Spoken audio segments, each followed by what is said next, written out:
ଡାକ୍ତରଙ୍କ କଥାରେ ଭାଙ୍ଗି ଯାଇଥିଲା ମନ। ନିସ୍ତେଜ ଦେହରେ ତୁଳସୀ ଧଣ୍ଡା ଦେଇଥିଲା ପ୍ରାଣ। ଏବେ ଦଣ୍ଡ ମାରି ଜଗା ଶରଣରେ ଉଦିତ।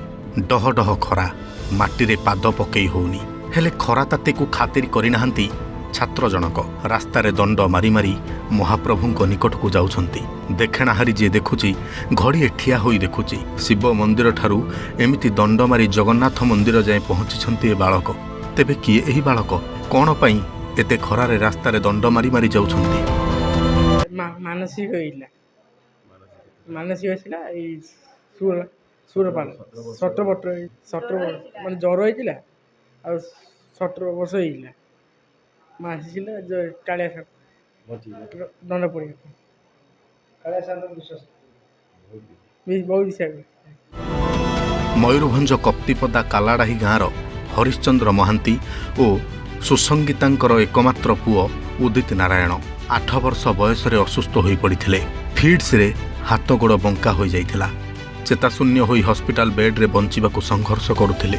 ଡାକ୍ତରଙ୍କ ସହ ବାପା ମା ବି ପୁଅର ଆଶା ଛାଡ଼ି ଦେଇଥିଲେ। ହେଲେ ନୀଳଗିରିରେ ରହୁଥିବା ଉଦିତଙ୍କ ଆଈଙ୍କ ମନରେ କାଳିଆ ପ୍ରତି ଦୃଢ଼ ବିଶ୍ୱାସ ଥିଲା। ସେ ନୀଳଗିରିସ୍ଥିତ ଜଗନ୍ନାଥ ମନ୍ଦିରକୁ ଯାଇ ମାନସିକ କରିବା ସହ ମହାପ୍ରଭୁଙ୍କ ଧଣ୍ଡା ନେଇ ଉଦିତଙ୍କ ମୁଣ୍ଡରେ ଛୁଆଇଥିଲେ। ଆଉ ତାପରର ଚମତ୍କାରିତା କେହି ଆଖିରେ ନ ଦେଖିଲେ ବିଶ୍ୱାସ କରିପାରିବେନି। ଉଦିତଙ୍କ ମୁଣ୍ଡରେ କାଳିଆର ଧଣ୍ଡା ଛୁଆଇବା ପରେ ନିସ୍ତେଜ ହୋଇପଡ଼ିଥିବା ଉଦିତ ହାତ ଗୋଡ଼ ହଲାଇଥିଲେ, ଯାହା ଦେଖି ଡାକ୍ତର ବି ତାଜୁବ ହୋଇଯାଇଥିଲେ। ଯେଉଁଠି ବିଜ୍ଞାନ ଫେଲ୍ ମାରିଥିଲା ସେଇଠି ମହାପ୍ରଭୁଙ୍କ ତୁଳସୀ ଧଣ୍ଡା ଚମତ୍କାର କରି ଦେଖାଇଥିଲା। ଏହାପରେ ଉଦିତଙ୍କର ଚିକିତ୍ସା ଆରମ୍ଭ କରିଥିଲେ ଡାକ୍ତର। ଆଉ ଏବେ ପୁରା ସୁସ୍ଥ ଉଦିତ। ଜ୍ୱର ହେଲା ପରେ ସେ ଆଉ ସେନ୍ସ ଫେରିଲାନି। ହସ୍ପିଟାଲ ନେଇଗଲେ। ହସ୍ପିଟାଲରେ ସେ ଡେଥ୍ ବୋଲି ଘୋଷଣା କଲେ। ତାପରେ ମୁଁ ଯାଇକି ପହଞ୍ଚିଲା ପରେ ମୁଁ କାଳିଆକୁ ହାତ ଟେକିଦେଲି। ମୁଁ ତୋର ଛୁଆକୁ ତୁ ବଞ୍ଚା, ମୋର ଆଉ କିଛି କହିବାର ନାହିଁ। ସେ କଟକ ରେଫର କରିଥିଲେ, କହିଲେ କଟକ ନେଇକି ଲାଭ କିଛି ହେବନି, ଡେଥ୍ ହେଇଯାଇଛି। ତାପରେ ସେ ଉଠିକି ମୁଁ ଯେମିତି କାଳିଆକୁ ଡାକି ଦେଇକି ହାତ ମାରିଦେଇଛି ତା ମୁଣ୍ଡର, ସେ ଉଠିକି ବସି ପଡ଼ି କହୁଛି ଆଈ। ମହାପ୍ରଭୁଙ୍କ ଆଶୀର୍ବାଦରୁ ପୁଅ ଆମ ପାଖକୁ ସୁସ୍ଥ ହୋଇ ଫେରିଆସିଛି। ବେଶ ବଡ଼ ହୋଇଯାଇଛି। ଏବେ ଡିପ୍ଲୋମା ପାଠ ପଢ଼ୁଛି। ଏ କଥା କହିବା ବେଳକୁ ଖୁସି ଆଉ ଆନନ୍ଦରେ ଗଦଗଦ ହୋଇଯାଉଥିଲେ ଉଦିତଙ୍କ ବାପା ମା। ଛୁଆର ଏକ ଅବସ୍ଥା ଥିଲା, ମାନେ ଡକ୍ଟର ଯେତେବେଳେ ମନା କରିଦେଇଥିଲା ଯେ ଆମେ ଡକ୍ଟର ଦେଇଥିଲୁ ତାର ସେନ୍ସ 6 ଘଣ୍ଟା କାଳ ନଥିଲା। ତାପରେ ଡକ୍ଟର ମନା କରିଦେଲା, କହିଲା ଘରକୁ ନେଇଯାଆନ୍ତୁ, ଫେରି ନିଅନ୍ତୁ। ତାପରେ କହିଲା ନହେଲେ କଟକ ରେଫର କରୁ। ଆମେ କଟକ ରେଫର ନେଇଯାଉଥିଲୁ। ହଠାତ୍ କିନା ତା ଆଈ ଯାଇକି ପହଞ୍ଚିଲା। ତାପରେ ମୋର ଭରସା ରହିଲା ଠାକୁରଙ୍କ ଉପରେ, ଆଉ ତ କାହାରି ଉପରେ ଭରସା ନାହିଁ। ସେ ଠାକୁରଙ୍କ ଉପରେ ଭରସା କରିକି ଆମେ ଟେକିଦେଲୁ, ହାତ ଟେକି ଦେଇଥିଲୁ। ଏହି ସମୟରେ ତା ଆଈ ଯାଇ ସେଇ ଧଣ୍ଡା ଟିକେ ନେଇଥିଲେ, ନୀଳଗିରିରୁ ଜଗନ୍ନାଥ ମନ୍ଦିର ଧଣ୍ଡା ଟିକେ ନେଇଯାଇଥିଲେ ଏବଂ ତାହାରି ଉପରେ ପକେଇକି 10 ମିନିଟ୍ ଭିତରେ ତାର ଆକ୍ଚୁଆଲି ସେନ୍ସ ଆସିଯାଇଥିଲା। ଏଇ ଯେଉଁ ସେନ୍ସ ଆସିଗଲା ସଙ୍ଗେ ସଙ୍ଗେ ସିଏ ତ କହିଦେଇଛି।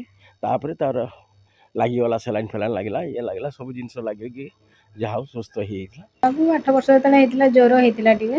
ଆଉ ଜ୍ୱର ହେଲା ପରେ ତାପରେ ଡକ୍ଟର ପାଖକୁ ନେଇଯାଇଥିଲେ। ଫିଡ୍ ସେନ୍ସ ଚାଲି ଯାଇଥିଲା ଜ୍ୱର ହେଇକି ଘରେ।